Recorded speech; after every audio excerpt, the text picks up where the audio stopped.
Ah oui, la région des chaînes latérales, là, est trop. Oui. Et tu peux refaire une trace 1D là-dessus, là. Donc là, c'est un échantillon de capside du virus de l'hépatite B. On travaille en biologie structurale.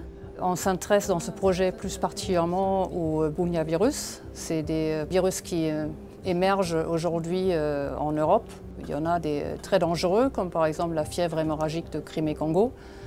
Et nous, on s'intéresse du coup à regarder ces virus d'un point de vue moléculaire, de vraiment comprendre comment ils se construisent, comment ils s'assemblent et comment certaines protéines qu'ils portent les aident à coloniser l'hôte. Donc on s'intéresse à ces protéines en utilisant comme technique la résonance magnétique nucléaire, la RMN. Donc c'est une technique structurale qui permet de regarder les détails moléculaires des protéines. Et on ne veut pas seulement regarder ces protéines in vitro, ça veut dire sous une forme isolée, mais on veut les insérer dans des cellules pour regarder comment est-ce qu'ils interagissent avec les protéines cellulaires et leur environnement naturel.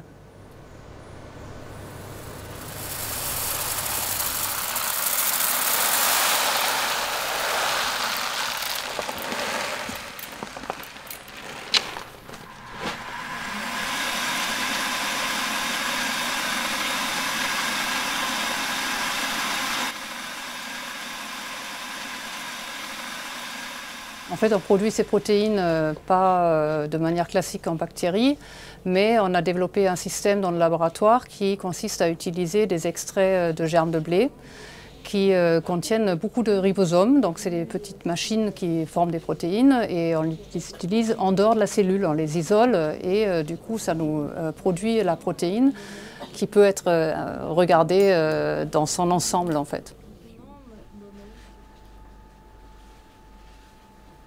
En fait, les virus, ce que j'aime bien, c'est que c'est des systèmes complets. Ça a un certain nombre de protéines qui souvent est petit. On a même un virus qui a juste une protéine. Et donc on peut vraiment regarder les composantes en détail. Et souvent dans les virus, la virulence dépend de quelques acides aminés ou de quelques changements qui font qu'un virus est virulent ou pas. C'est un très joli système moléculaire complet.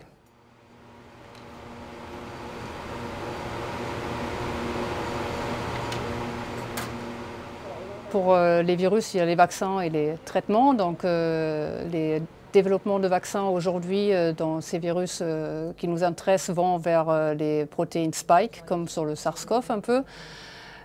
C'est pas très couronné de succès aujourd'hui, donc peut-être d'autres protéines, telles que les protéines qui nous intéressent dans le projet, seront plus adéquats pour le développement de ces vaccins.